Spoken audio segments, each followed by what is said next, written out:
Hey, welcome to Wednesday Devotional for July 1, 2020. Have a question for you. Ever been hiking on a mountain trail or in the hill country and you get a rock in your shoe? Well, Monday, as I was on my regular Monday morning run, I turned onto the trail that goes through the woods in Shores Park. I emerged from the woods. I ran around the circle loop, across the bridge, down the sidewalk, up to the street, made my turn, came back across the bridge, up the hill, and I'm going back through the trail. And if you know that trail, you know that it is made of crushed granite. So there's tiny, tiny little small pieces of gravel or rocks, as it were, on that trail. Well, as I'm running, one foot picks up a little piece of gravel and throws it into the shoe of my other foot. Now, that happens every once in a while, so it was not anything totally out of the ordinary. But this time I'm thinking, oh, that kind of hurts a little. It's uncomfortable. I think I need to stop and get it out. And I thought about, oh, if I stop, it's going to just mess up everything.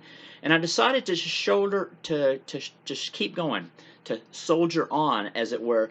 And I decided that, this is a little uncomfortable, but I'm just going to keep going and see what happens. I think I can keep going. It's not going to hurt my time, I don't think.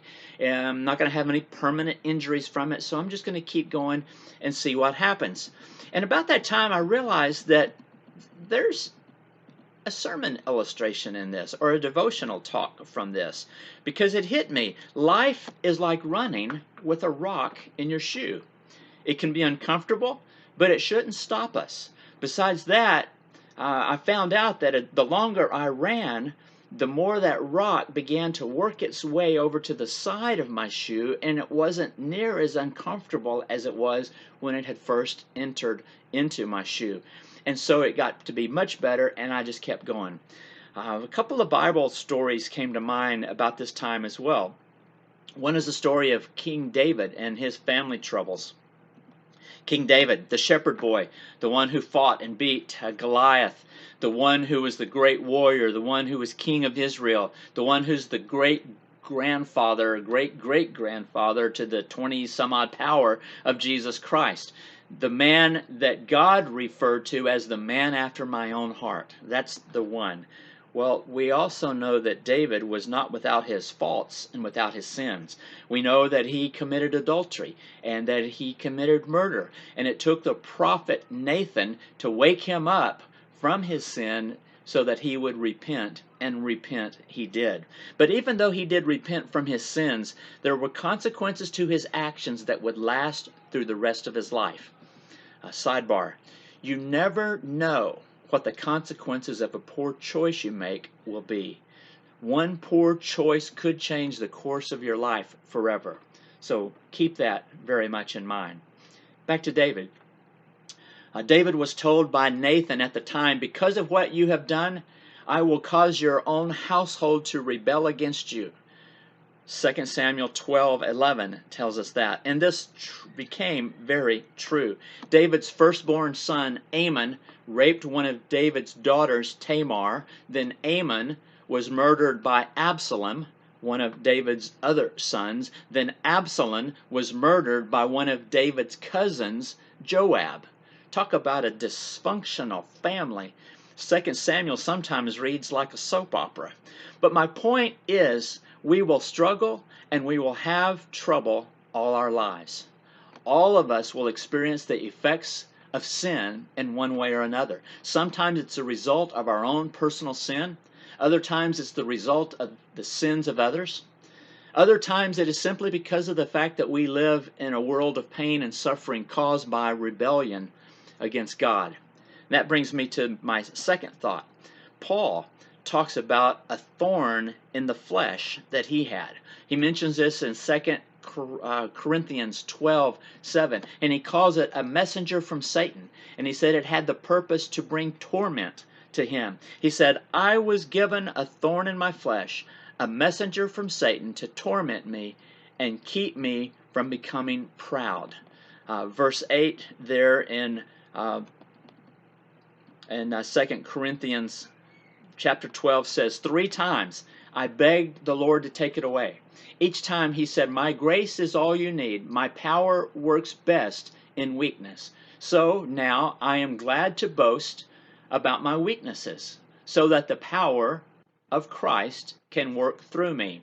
That's why I take pleasure in my weaknesses and in the insults, hardships, persecutions, and troubles that I suffer for Christ. For when I am weak, then I am strong. Many explanations have been given by Bible scholars, but none of them really explain this thorn in the flesh that he talks about. So we don't know whether Paul is referring to a physical, spiritual, or emotional problem or something else totally different. We don't know.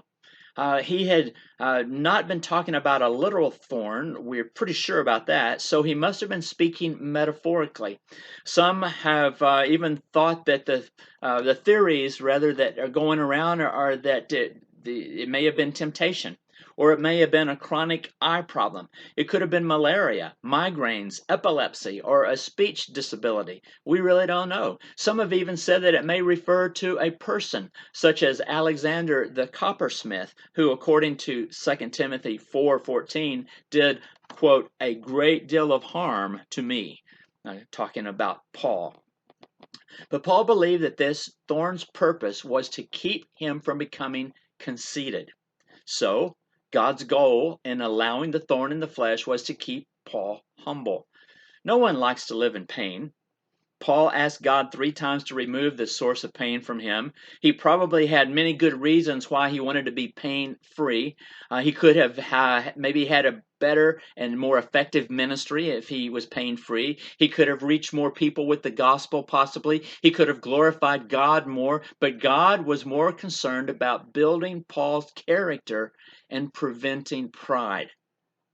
So instead of removing the problem, whatever it was, God gave Paul more grace and more strength to endure through the hardship. Paul learned that God's power is made perfect in weakness. That is why he could say, when I am weak, I am strong. So the next time you get a small rock in your shoe, keep going. It may be uncomfortable.